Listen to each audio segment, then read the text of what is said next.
Okay, welcome back. So we're nearing the end of our Unit 1, which has been a survey of major ethical theories, that is, theories in normative ethics, or answers to the question, what is the difference between good and bad action and why? What are the principles that we can use or should use to guide our conduct? What is the best kind of human life, and so on.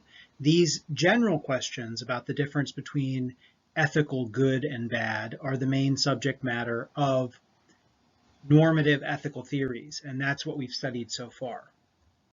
So the authors that we've read and studied so far, each are representative of a major tradition in normative ethical theory. And traditionally, or I should say most professionals in ethics today recognize that there are three main traditions in ethical theory. One of these is well represented by the utilitarians.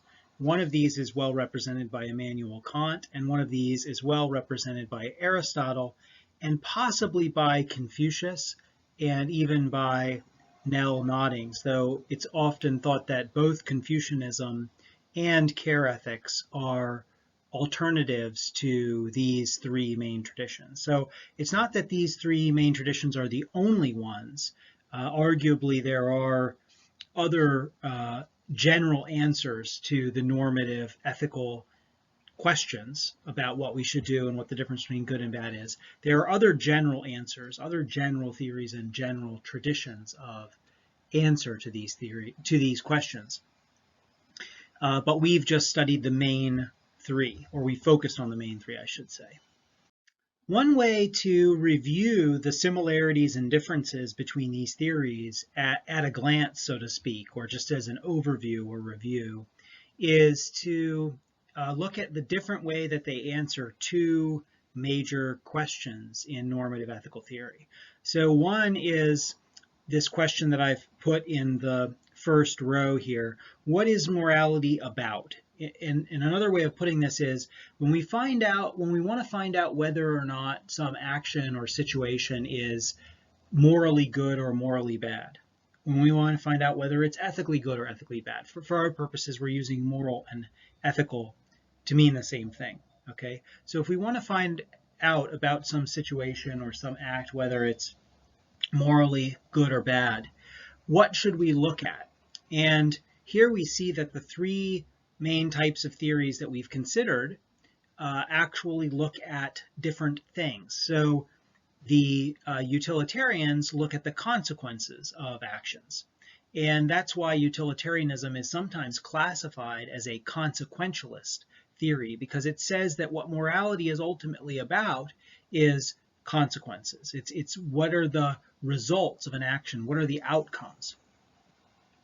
And for utilitarians, of course, that ultimately is a matter of the pleasure and pain that are produced by the action. Duty-based theories, on the other hand, emphasize our duties or obligations. That's a different kind of thing from consequences. And some of those theories also emphasize motives. For instance, we remember that Kant said the only thing that is good without qualification is a good will. So he was emphasizing the rule or maxim from which people act, or another way to put that is the motive from which people act. Noticing or claiming that that was the main deciding factor in whether or not someone's action was moral.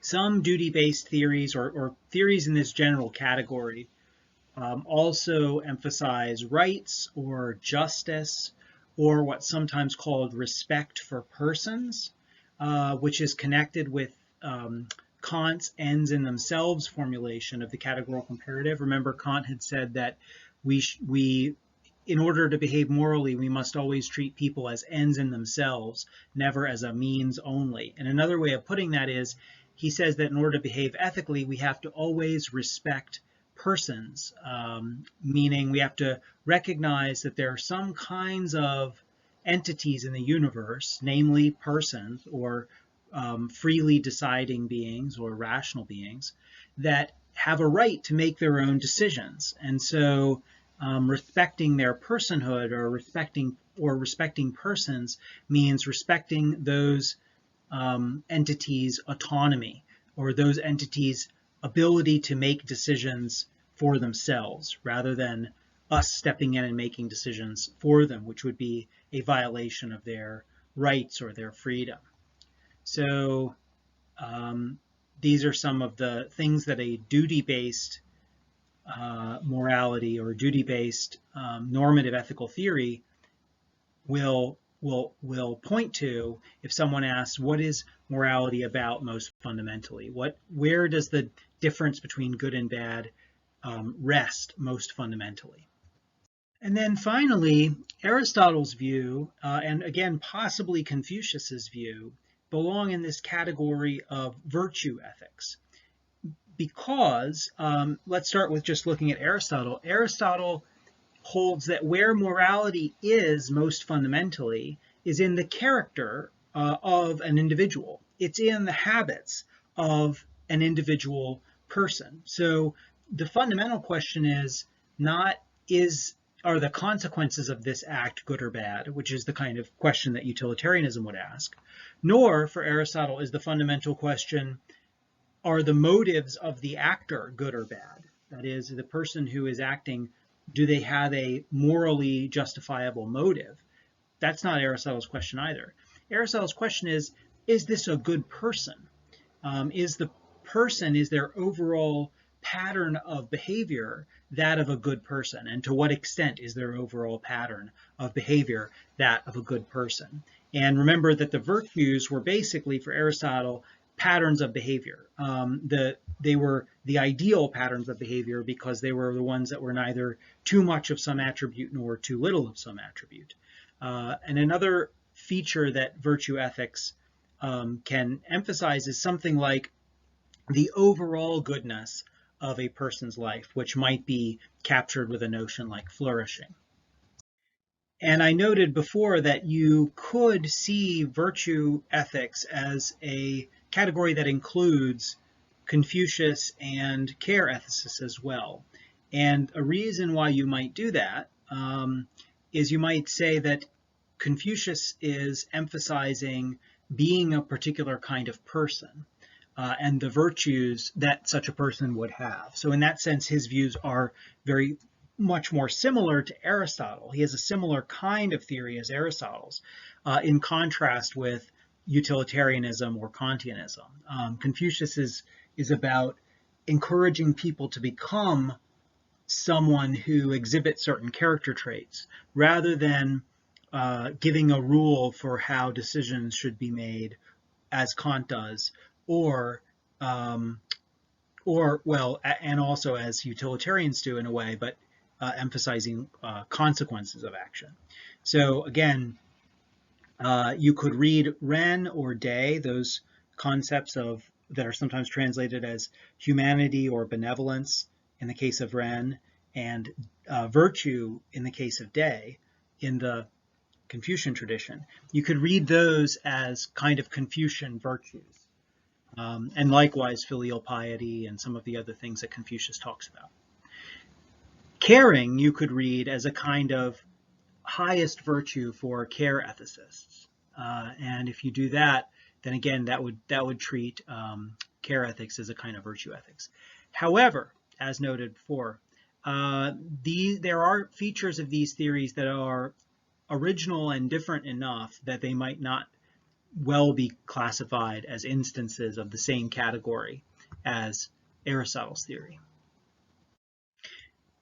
Another question on which these normative ethical theories disagree is basically just the question of how should we guide our action, or what should we do? What moral guideline should we follow? What main moral guideline or main set of moral guidelines should we follow in deciding what the difference between a better and worse course of action is, ethically speaking? And so here we see that the consequentialists, the most prominent group of consequentialists, which is the utilitarians, have such a principle, namely the principle of utility, that you should maximize pleasure and minimize pain for all of those that could be affected by one's actions. In the case of the representative of duty-based ontology that we've studied, namely Kant, he also provides a guideline, the categorical imperative. And we looked at two formulations of that categorical imperative, which Kant says are equivalent. He says that he gives actually several formulations, even some besides those that we've looked at, that he says are all ultimately the same principle if they're understood correctly. But since they are presented slightly differently, it's worthwhile considering them differently because they are easier. Some of them are easier to apply to some circumstances rather than others. But anyway, he does give at least two formulations of this supreme principle of morality, as he calls it, this moral guideline, which is really the only moral guideline, which he calls the categorical imperative. One of those is the universal law formulation, and the other is the ends in themselves formulation.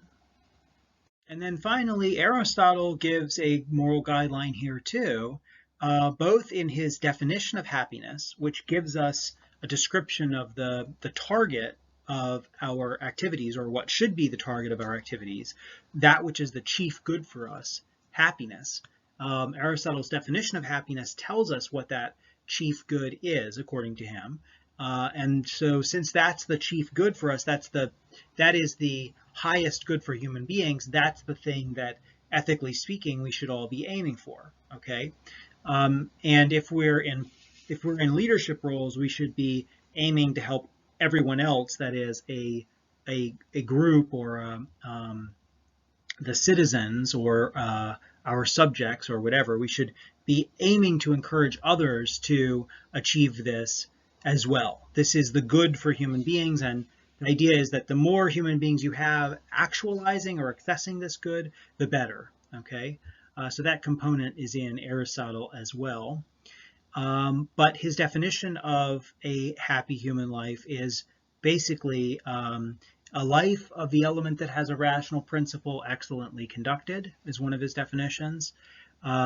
Basically, it's doing a good job of living a rational animal life, doing a good job of living the kind of life that is natural and naturally good for the organisms of the type that we are, namely rational animals. So our animal needs will need to be satisfied, but also our rational needs and rational standards that can be applied to our actions. So what we do has to make sense. It has to be justifiable.